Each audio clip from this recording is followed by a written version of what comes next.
வணக்கம்.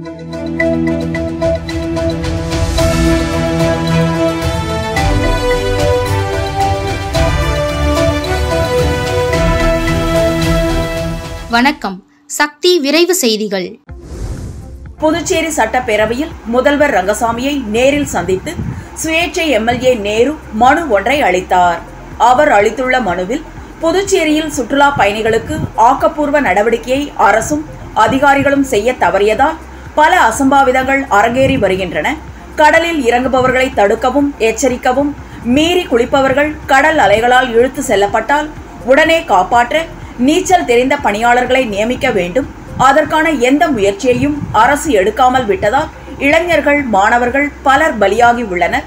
நகர பகுதியில் சிசிடிவி கேமரா இல்லாததால் பல குற்ற சம்பவங்கள் எதனால் நடந்தது என்று கண்டுபிடிக்க முடியாமல் உள்ளன. கடலில் மூழ்கி இறந்தவர்களின் குடும்பத்திற்கு தலா ரூபாய் 5 லட்சம் நிவாரணம் வழங்க வேண்டும்.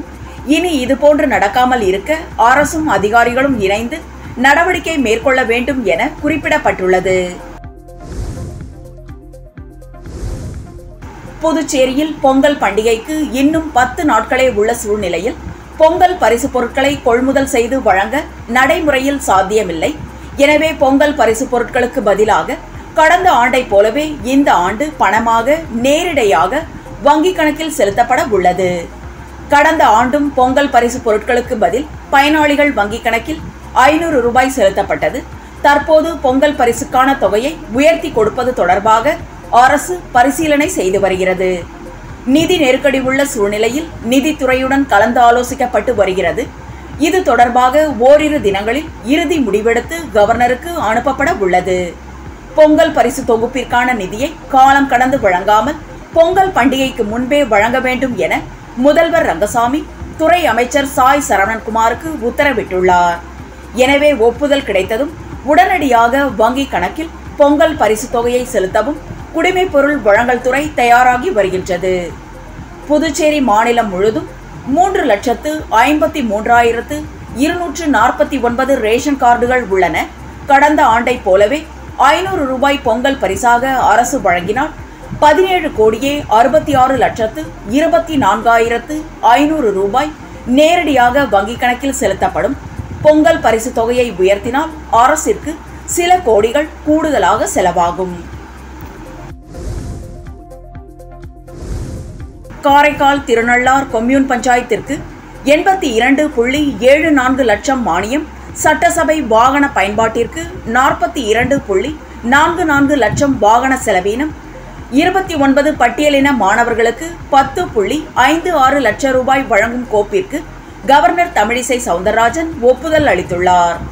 பதவி உயர்வு அடிப்படையில் கண்காணிப்பாளர் பணியிடங்களை நிரப்பவும் லாஸ்பேட்டையில் நிர்வாக தீர்ப்பாயம் துவங்க அரசாணை சீனியாரிட்டி அடிப்படையில் இளநிலை கணக்கு அலுவலர்கள் நியமனம். விலங்குகள் வதை தடுப்பு சங்கம் மறுசீரமைப்புக்கு அனுமதி அளித்துள்ளார். மேலும் புதுச்சேரி அரசு 2ஆம் கட்டமாக பல்வேறு அரசு துறைகளில் காலியாக உள்ள அரசு பணியிடங்களை நிரப்ப நிதித்துறை அனுப்பிய கோப்பிற்கு நிதி நிலைமைக்கு ஏற்ப பணியிடங்களை நிரப்ப கவர்னர் தமிழிசை சவுந்தரராஜன் ஒப்புதல் அளித்துள்ளார். புதுச்சேரி அரசு மாவட்ட ஊரக வளர்ச்சி முகமை மூலம் மணவெளி தொகுதியில் மேற்கொள்ளப்பட்டு வரும் வளர்ச்சிப் பணிகள் குறித்து ஆலோசனை கூட்டம் தொகுதி சட்டமன்ற உறுப்பினரும் சட்டப்பேரவை தலைவருமான செல்வம் தலைமையில் பேரவைத் தலைவர் அலுவலகத்தில் நடைபெற்றது. இந்த கூட்டத்தின் போது மாவட்ட ஊரக வளர்ச்சி முகமை மற்றும் அரியாங்குப்பம் வட்டார வளர்ச்சி மூலம் 100 நாள் வேலை திட்டத்தினை முழுமையாக செயல்படுத்த வேண்டும். மணவெளி தொகுதியில் அரியாங்குப்பம் வட்டார வளர்ச்சி அலுவலகத்தின் மூலம் மேற்கொள்ளப்பட்டு வரும் சாலை வசதி பணிகளை விரைந்து முடித்து தர வேண்டும் என அதிகாரிகளுக்கு சட்டப்பேரவைத் தலைவர் உத்தரவிட்டார். இந்த நிகழ்ச்சியில் மாவட்ட ஊரக வளர்ச்சி முகமை திட்ட இயக்குனர் மற்றும் அதிகாரிகள் கலந்து கொண்டனர்.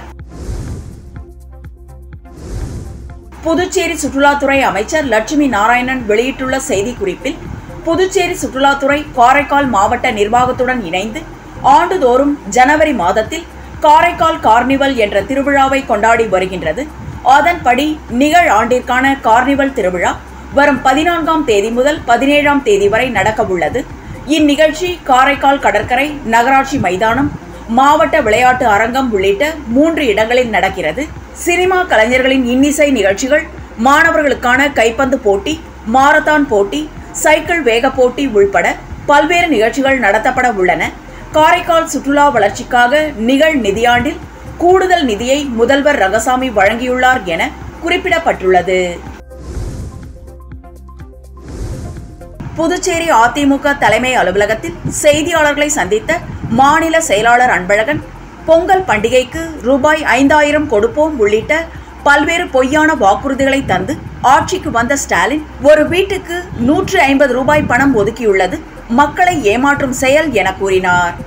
புதுச்சேரியில் எதிர்க்கட்சி தலைவர் சிவா மற்றும் திமுக எம்எல்ஏ சம்பத் ஆகியோர் தங்களது குற்றங்களை மறைக்கும் வகையில் தொடர்ந்து குற்றங்களுக்கு ஆதரவாக செயல்பட்டு வருவதாகவும், அதிமுக மீது பொய் புகார் செய்வது, காவல்துறையினரை மிரட்டுவது போன்ற செயல்களில் ஈடுபட்டும் இவர்களது ஆட்டம் அதிமுக தொண்டன் ஒருவனிடம் எடுபடாது என சவால் விடுத்தார். கழிவுநீர் தொட்டியில் குழந்தை விழுந்த விவகாரத்தில் 13 நாட்கள் கழித்து எதிர்க்கட்சி தலைவர் சிவா தூண்டுதலின் பேரில் அனுமதியின்றி போராட்டம் நடத்திய திமுகவினர் மீது வழக்கு பதிய வேண்டும் என்றும், இல்லை என்றால் அதிமுக சார்பில் நாளை போராட்டம் நடைபெறும் என எச்சரிக்கை விடுத்தார். எதிர்க்கட்சி தலைவர் சிவா ஆரம்பகால தொழில்களை விட்டுவிட வேண்டும் என்றும், கொலை செய்ய சொல்வதும் பிறகு அவரே ஜாமீனில் எடுப்பதும் என திமுக எம்எல்ஏ சம்பத் மனித கசாப் கடை நடத்தி வருவது வெட்கக்கேடானது என்றார். பட்டியலின மக்களுக்காக அரசு துறைகளில் ஒதுக்கப்படுகின்ற நிதி மற்றும் அதன் செலவீனங்கள் தொடர்பான ஆலோசனை கூட்டம் சட்டப்பேரவை தலைவர் செல்வம் தலைமையில் நடைபெற்றது. புதுச்சேரி அரசு வரவு செலவு திட்டத்தின் பட்டியலின மக்களுக்காக அரசு துறைகளில் ஒதுக்கப்படுகின்ற நிதி மற்றும் அதன் செலவீனங்கள் குறித்தான ஆலோசனை கூட்டம் சட்டப்பேரவை தலைவர் செல்வம் தலைமையில் நடைபெற்றது. இந்த ஆலோசனை கூட்டத்தில் சட்டமன்ற உறுப்பினர்கள் அங்காளன், அசோக் பாபு, ராமலிங்கம், ஆதி திராவிடர் மற்றும் பழங்குடியினர் நலத்துறை செயலர் திரு கேசவன், துறை இயக்குனர் இளங்கோவன் மற்றும் துறை சார்ந்த அதிகாரிகள் கலந்து கொண்டனர். இந்த கூட்டத்தில் துறை வாரியாக பட்டியலின மக்களுக்காக ஒதுக்கப்பட்ட நிதி இதுவரை எவ்வளவு செலவு செய்யப்பட்டுள்ளது, மீதமுள்ள நிதி செலவினங்களுக்காக என்னென்ன திட்டங்கள் வரையறுக்கப்பட்டுள்ளது என்பது குறித்து கூட்டத்தில் ஆலோசிக்கப்பட்டது. மேலும் பட்டியலின மக்களுக்காக ஒதுக்கப்பட்ட நிதியினை முழுமையாக இந்த நிதியாண்டிற்குள் செலவு செய்ய வேண்டும். அதற்கு ஆதி திராவிடர் மற்றும் பழங்குடியினர் நலத்துறை தொடர்ந்து கண்காணிக்க வேண்டும் சட்டப்பேரவை தலைவர் உத்தரவிட்டார். வில்லியனூர் ஆரம்ப சுகாதார நிலையத்தில் உரிய சிகிச்சை அளிக்காததால் பெண் இறந்ததாக கூறி உடலை சாலையில் வைத்து உறவினர்கள் மறியலில் ஈடுபட்டதால் பரபரப்பு ஏற்பட்டது. வில்லியனூர் கணுவாப்பேட்டை வன்னியர் வீதியை சேர்ந்தவர் கிருஷ்ணன். இவரது மனைவி வள்ளி, வயது 40. இவருக்கு செவ்வாய்க்கிழமை இரவு வயிற்றுவலி ஏற்பட்டதால் அவரை வில்லியனூர் அரசு மருத்துவமனைக்கு உறவினர்கள் அழைத்துச் சென்றனர். அங்கு பணியில் இருந்த செவிலியர் முதலுதவி சிகிச்சை அளித்து அனுப்பினார். வள்ளிக்கு புதன்கிழமை மீண்டும் வயிற்றுவலி ஏற்பட்டு ஆபத்தான நிலையில் வில்லியனூர் அரசு மருத்துவமனைக்கு கொண்டு வரப்பட்டார். அங்கு வள்ளியை தீவிர சிகிச்சைக்காக புதுச்சேரி அரசு பொது மருத்துவமனைக்கு அழைத்துச் செல்ல அவசர ஊர்தி கேட்டபோது ஓட்டுநர் இல்லை என்று கூறியதாக தெரிகிறது. இந்த நிலையில் வள்ளியை அரசு பொது மருத்துவமனைக்கு கொண்டு சென்ற நிலையில் அவரை பரிசோதித்த மருத்துவர்கள் வரும் வழியிலேயே இறந்து விட்டதாக தெரிவித்தனர். இதனால் ஆத்திரமடைந்த உறவினர்கள் வில்லியனூர் புதுச்சேரி விழுப்புரம் சாலையில் வள்ளியின் உடலை சாலையில் வைத்து திடீர் மறியலில் ஈடுபட்டனர். இதனால் 1 மணி நேரத்திற்கும் மேலாக போக்குவரத்து பாதிக்கப்பட்டது. காவல்துறையினரின் பேச்சுவார்த்தையை தொடர்ந்து போராட்டம் கைவிடப்பட்டது. போலீசார் வழக்கு பதிவு செய்து விசாரணை நடத்தி வருகின்றனர்.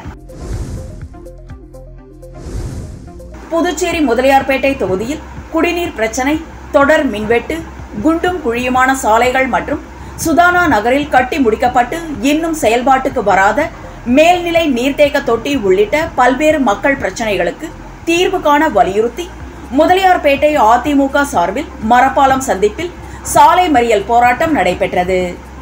தொகுதி முன்னாள் சட்டமன்ற உறுப்பினரும் அம்மா பேரவை மாநில செயலாளருமான பாஸ்கர் தலைமையில் 300க்கும் மேற்பட்ட அதிமுகவினர் சாலை மறியல் போராட்டத்தில் ஈடுபட்டனர். மேலும் செயல்படாத தொகுதி திமுக எம்எல்ஏ சம்பத்தை கண்டித்து கண்டன கோஷங்களை எழுப்பினர். தகவல் அறிந்து சம்பவ இடத்திற்கு வந்த போலீசார் மற்றும் அதிகாரிகள் பேச்சுவார்த்தை நடத்தி நடவடிக்கை எடுப்பதாக உறுதி அளித்ததை தொடர்ந்து மக்கள் நலன் கருதி போராட்டம் தற்காலிகமாக கைவிடப்பட்டது.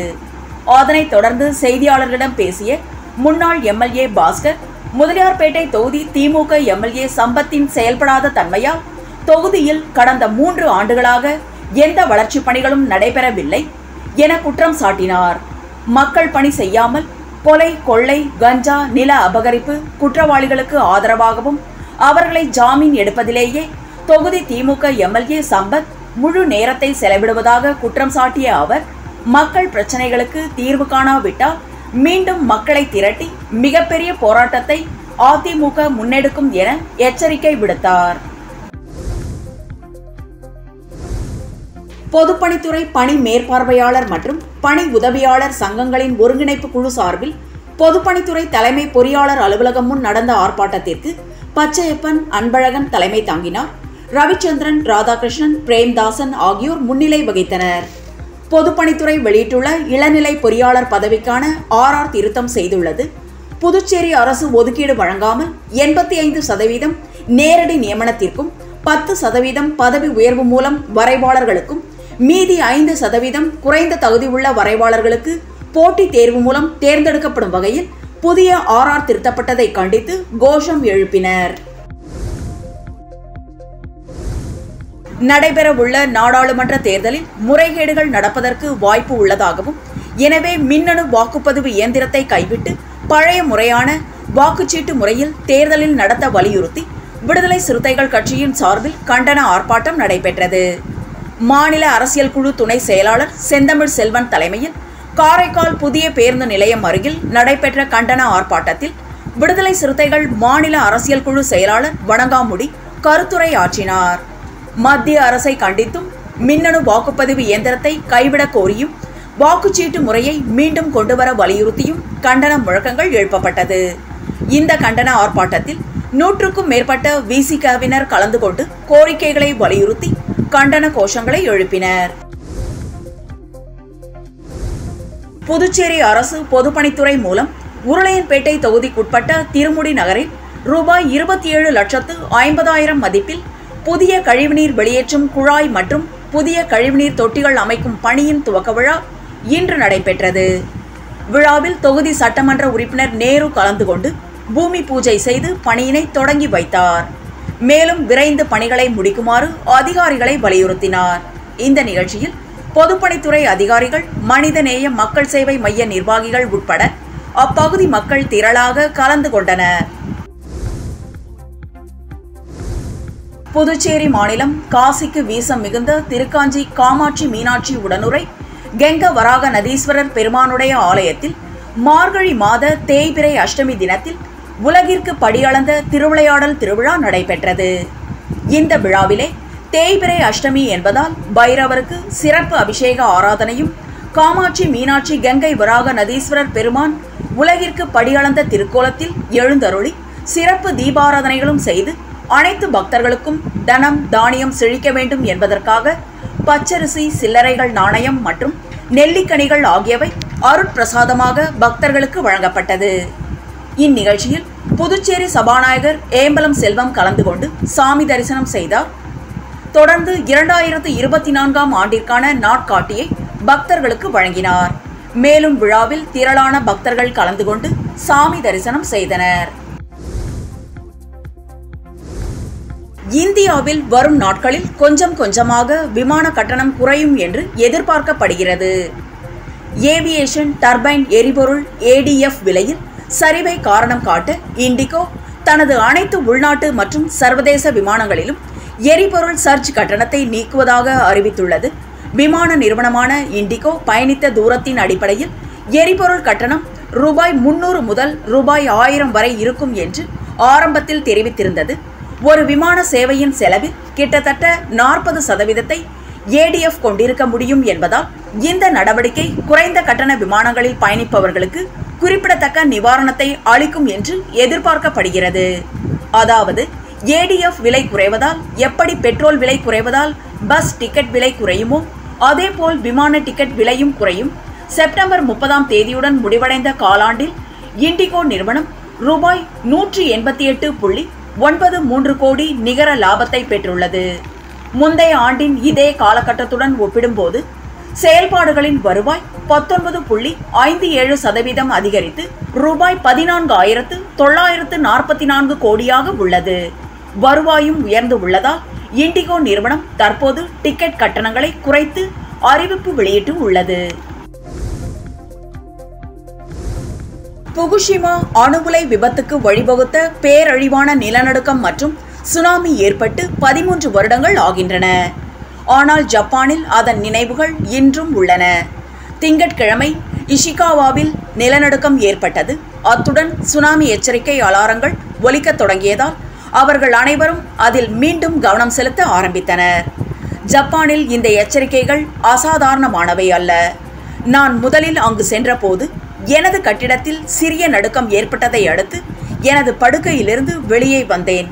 ஆனால் சில மாதங்களிலேயே நிலநடுக்கத்தை தாண்டி என்னால் இயல்பாக தூங்க முடிந்தது. தற்போது ஜப்பானில் நிலநடுக்கங்கள் ஒரு சாதாரண வாழ்க்கையின் ஒரு பகுதியாக மாறுகின்றன. நீங்கள் இறுதியில் அவர்களுடன் வாழ பழகுவீர்கள். அந்த நிலையான உணர்வு உங்கள் மனதின் பின்புறத்தில் இருந்து ஒருபோதும் மறைந்துவிடாது. அடுத்த பெரும் விபத்து எப்போது நம்மை தாக்கும்? நமது கட்டடம் போதுமானதா என தோன்றும். இந்த தலைமுறையினருக்கு இந்த அச்சங்கள் அனைத்தும் 11 மார்ச் 2011 அன்று உணரப்பட்டன. ஒரு 2 நிமிடங்களுக்கு யாரும் நினைத்து பார்த்திடாத வகையில் பூமி அதிர்ந்தது. அது முடிவில்லாமல் தொடர்ந்து கொண்டே இருந்தது. அங்கு வாழ்ந்தவர்களுக்கு இன்னும் தங்கள் வாழ்ந்த இடத்தையும் பேரழிவின் அளவையும் தெளிவாக நினைவில் வைத்திருக்க முடியும். இருப்பினும் இதைவிட மோசமானது வரவிருந்தது. 40 நிமிடங்களுக்குள் முதல் சுனாமி கடற்கரைக்கு வந்தது. கடல் சுவர்களை உடைத்து ஜப்பானின் வடகிழக்கு கடற்கரையில் நூற்றுக்கணக்கான கிலோமீட்டர் தூரத்திற்கு நகரங்களையும் கிராமங்களையும் தாக்கியது. இவை அனைத்தும் சென்ஷாய் நகரத்தின் மீது ஒரு செய்தி ஹெலிகாப்டர் மூலம் நேரடி தொலைக்காட்சியில் ஒளிபரப்பப்பட்டன. 2024 புத்தாண்டன்று ஏற்பட்ட சக்தி வாய்ந்த நிலநடுக்கம் மத்திய ஜப்பானில் வீடுகள் இடிந்து விழுந்தன. அடுத்த நாள் இன்னும் மோசமான செய்தி வந்தது. அணுமின் நிலையம் ஒரு நெருக்கடியை சந்தித்தது. புகுஷிமா அணு உலைக்குள் கடல் நீர் புகுந்ததால் அவசர நிலை ஏற்பட்டது. லட்சக்கணக்கான மக்கள் தங்கள் வீடுகளை காலி செய்ய உத்தரவு பிறப்பிக்கப்பட்டது. தலைநகரம் டோக்கியோ கூட பாதுகாப்பாக உணரவில்லை. அந்த நாள் ஒரு ஆழமான மறக்க முடியாத அதிர்ச்சியை விட்டு சென்றது. அடுத்த சில மாதங்களில் தங்குவதற்கான புதிய இடத்தை டோக்கியோவில் பார்த்தேன். நதியிலிருந்து வெகு தொலைவில் உள்ள உயரமான நிலப்பரப்பில் வலுவான அடித்தளம் எங்குள்ளது என்பதை தீர்மானிக்க என் மனைவி புவியியல் வரைபடங்களை ஆய்வு செய்தார். கட்டிடங்களின் வயதை பற்றி அவளுக்கு பெரும் ஆர்வம் இருந்தது. அவள் மிகவும் தெளிவாக இருந்தாள்.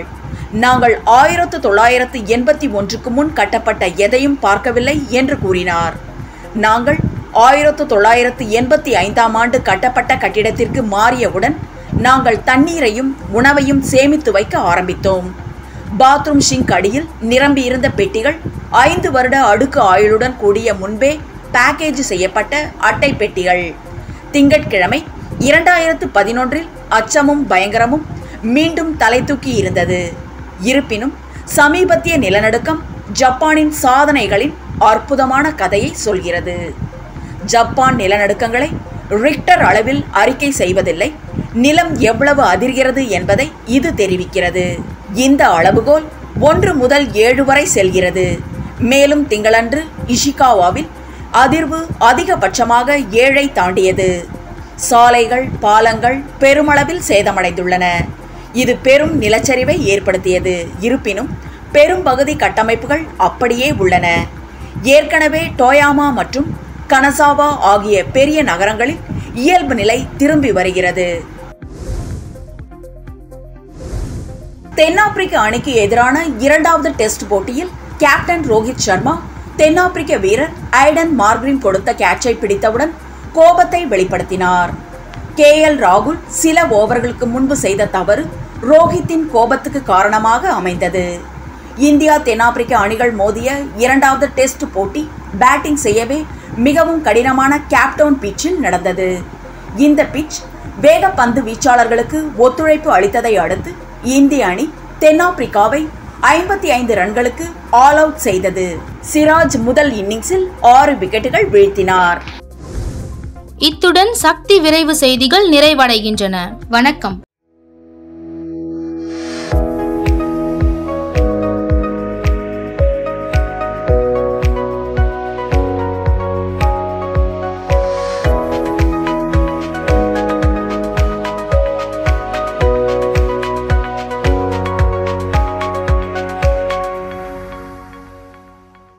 உங்கள் சக்தி செய்திகளை உடனுக்குடன் தெரிந்து கொள்ள சக்தி சேனல் புதுச்சேரி யூடியூப் சேனலை சப்ஸ்கிரைப் செய்து கொள்ளுங்கள். மறக்காமல் பெல் பட்டனையும் கிளிக் பண்ணுங்க. ஷேர் பண்ணுங்க, லைக் பண்ணுங்க. உங்கள் சக்தி சேனல்.